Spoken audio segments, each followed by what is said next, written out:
રાજકોટના જેતપુરમાં ભાજપના એમએલએ મહેન્દ્ર પાડલિયાનું વિવાદાસ્પદ નિવેદન। કોંગ્રેસ પાસે ઉમેદવાર નહોતા, અમે ઉમેદવાર આપ્યા એવી વાત કરી મહેન્દ્ર પાડલિયાએ। તમારું ખરાબ ના દેખાય ને એટલે અમે ઉમેદવાર આપ્યા। જેતપુર જનસેવા સંકલ્પ કાર્યક્રમમાં મહેન્દ્ર પાડલિયાએ આ વિવાદિત નિવેદન આપ્યું। આયાતી ઉમેદવારને ટિકિટ આપવા બદલ આ પ્રકારનું ભાજપના ધારાસભ્ય મહેન્દ્ર પાડલિયાએ નિવેદન આપ્યું।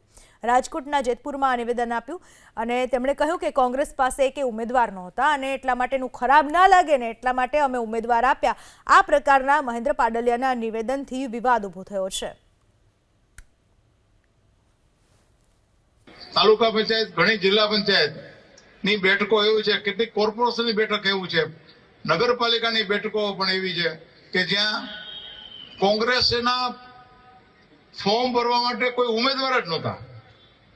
તો એ આપણે આનંદ થશે કે ઉમેદવારો આપણે આપ્યા કે ભાઈ તમારું ખરાબ ના ગયે તો આ ઉમેદવાર છે આનું ભરાવી દો। તો મહેન્દ્ર પાડલિયાએ એક નિવેદન આપ્યું। રાજકોટના જેતપુરમાં ભાજપના ધારાસભ્ય છે મહેન્દ્ર પાડલિયા। તેમણે નિવેદન આપ્યું કે કોંગ્રેસ પાસે ઉમેદવાર નહોતા અને એટલા માટે જ અમે ઉમેદવાર આપ્યા।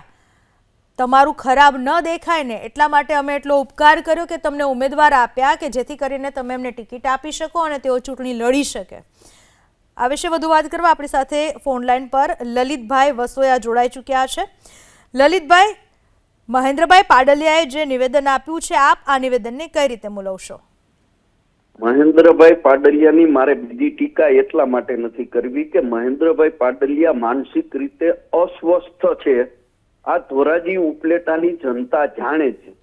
એમને એમના તાલુકા પ્રમુખ કે શહેર પ્રમુખના નામ પણ યાદ રહેતા નથી, કારણ કે માનસિક રીતે અપસેટ માણસ છે।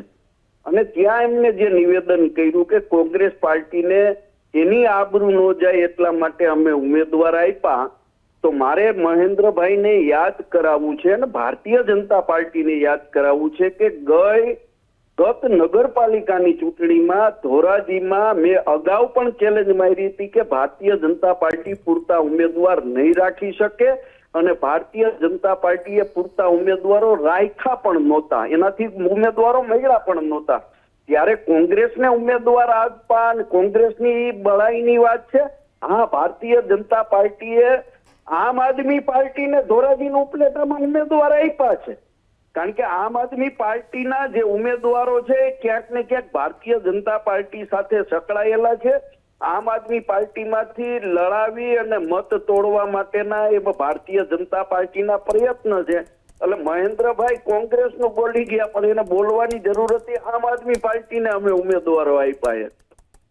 પણ કદાચ એવું થાય કે જો આયાતી ઉમેદવારોને ટિકિટ ના આપી હોત તો એવું આ બોલી શકવાનો મોકો જ ના મળત। લલિતભાઈ, જો બહુ સ્પષ્ટ મને કહું, કોઈ જગ્યાએ અમે આયાતી ઉમેદવારો જે લોકો અમારી સાથે ભેગા છે એવા કોઈ પણ ભારતીય જનતા પાર્ટીમાંથી આવેલા લોકોને અમે ટિકિટ નથી આપી।